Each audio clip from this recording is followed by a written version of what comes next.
Herkese merhaba. Arkadaşlar gece bu kalemize içtima yaptılar. Kalenin kudretine bakın. 2.150 M 2B'lik kaleye içtima yaptılar gece. Şimdi size bunun raporlarını gösterip nasıl bir taktik yaptıklarını göstereceğim. Önce raporları bulalım. Evet. Arkadaşlar önce şöyle gördüğünüz gibi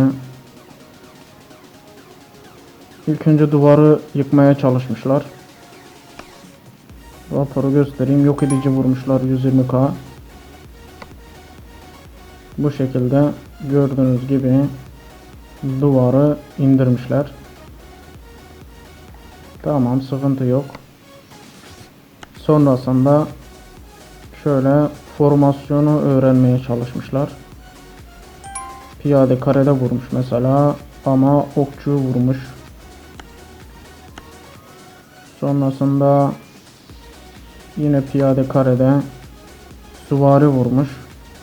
Yani burada 3-5 asker de gitse yani bu kaleden giden kudrete bakıyorlar.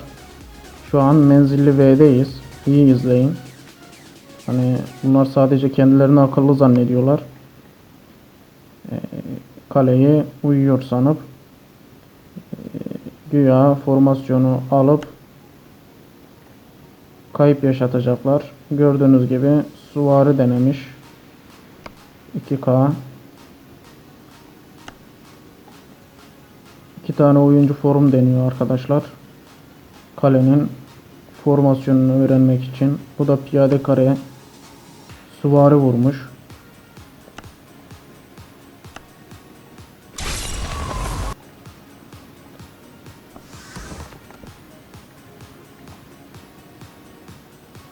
Burada süvari kare vurmuş. Gördüğünüz gibi okçu vurmuş. Yani arkadaşlar burada formasyonu öğrenene kadar bunlar 3-5K ile denemiş durmuşlar. Tabi duvarı yıktıktan sonra. Şimdi burada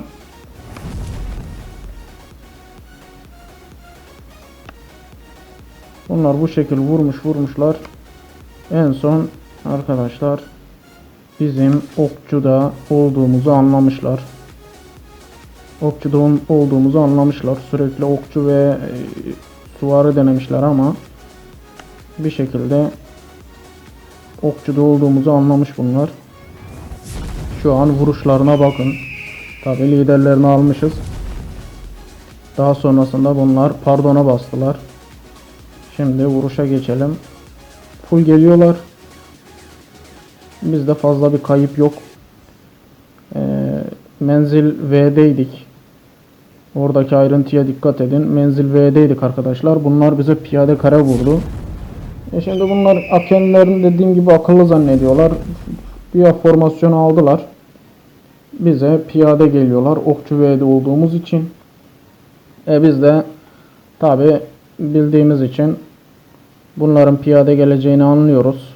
Bizden götürdükleri kudrete bakıp neyle vurduklarına bakıp ona göre süvari kareye geçtik.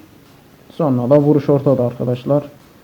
Bir kayıp yok. Ölü de zaten T2'dir. Bu kadar olur. Gördüğünüz gibi piyade yoldaşlar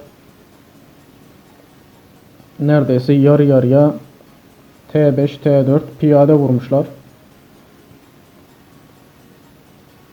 Bir sorun yaratmamış. 5K'da mancınık koymuşlar. Yok edici. Bizim askerin içeriğinde görebilirsiniz. Bir sorun yok. Asker sayısı güzel. Yani gördüğünüz gibi T2'ye denk gelmiş.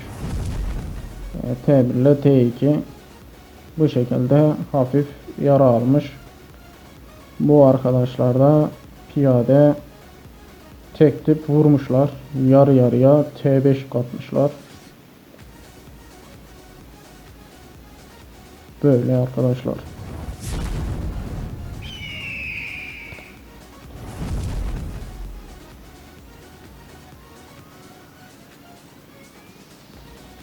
Yani vuramamışlar. Zaten vursalardı bunun devamını getirirlerdi kesin.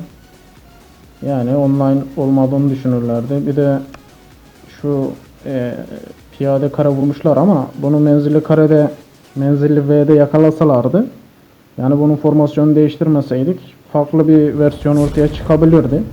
Askerin ne kadar çok olursa olsun en önde kalkıp karşıdaki rakibin askerlerinin tam tersi asker yakalanırsa daha iyi bir vuruş yaparlar tabi. Bundan dolayı formasyonu değiştirdik. Bu şekilde tam yakaladık yani karşı tarafı. Şimdi savaşın bir de içeriğine bakalım.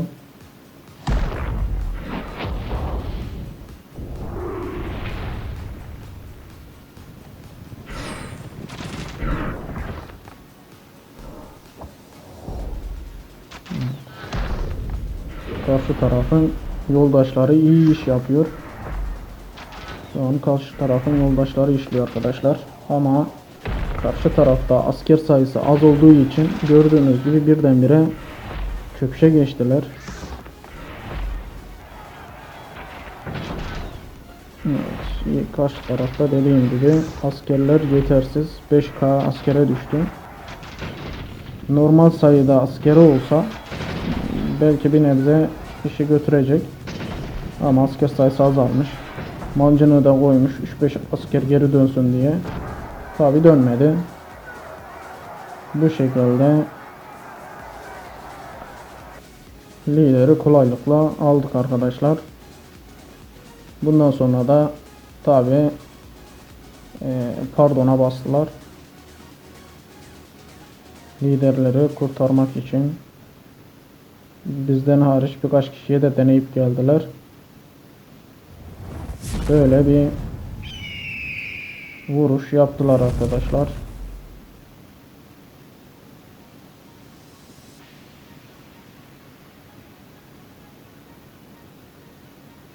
Yani içeriye bakarak nasıl karşılamanız gerektiğini buradan görebilirsiniz.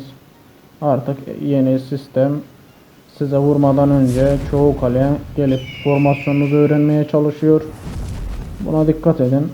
İsterseniz karışmayın, formasyonunuzu alsın. Vuracağınız zaman da formasyonunuzu değiştirin. Ama dikkat etmeniz gerekiyor. Şöyle, bizim kalenin ekipmanlar üstündeydi. Ama siz kalkıp da son saniye adam daha vurmadan önce ekipmanı değiştirirseniz adam iptal eder. Biz kale biraz hareketsizdi. Herhalde pasif diye vurmaya çalıştı kaleye. Ekipman üzerindeydi arkadaşlar. Yine de forma alıp kaleyi denediler. Biz de formasyonu değiştirip bu şekilde karşı tarafı mağlup ettik. Sonuç böyle arkadaşlar. Asker sayısı yüksek olduğu için fazla bir zarar görmedim. Ekipman da üstündeydi. Bu kadar kayıtta normal arkadaşlar. Çünkü 3-5 T1 bile varmış. Yani moralin biraz da kaybolması bundan sebep. T1 var kalede. Adam sana T4, T5 ile vuruyor. T1 ile T2'ye çarpıyor, düşün. Bundan dolayı videonun içeriğindeki moralin kaybolması da normal. Bu şekilde gece saldırımızı aldık arkadaşlar. Şöyle normal üzerimizdeki ekipmanı da göstereyim. Kale bu şekildeydi. Bu şekildeyken kaleye vurdular arkadaşlar, pasif zannedip. Bunun için yani sonradan şöyle olsaydı, ekipman üstümüzde olmayıp son saniye giyseydik büyük ihtimalle %70-80 bunlar geri iptal eder, durdururlardı. Ama üzerimizde olduğu için yine de gelip denediler. O şekilde patladılar. Böyle arkadaşlar, kısaca size bir savunma örneği göstereyim dedim. Böyle normalde zaten böyle bir kaleye vurulmaz. Üzerinde ekipmanı böyle bir de askeri çok. Tabi karşı taraf bilmiyor asker sayısını. Normalde böyle bir kaleye vurulmaz arkadaşlar. Kudreti belli. Üzerindeki ekipmanı belli. Kaç tane şampiyonu var mesela. Böyle bir kaleye vurulmaz normalde. Adamlar denediler. Yine helal olsun. Böyleydi arkadaşlar videomuz. Kendinize iyi bakın. Görüşmek üzere.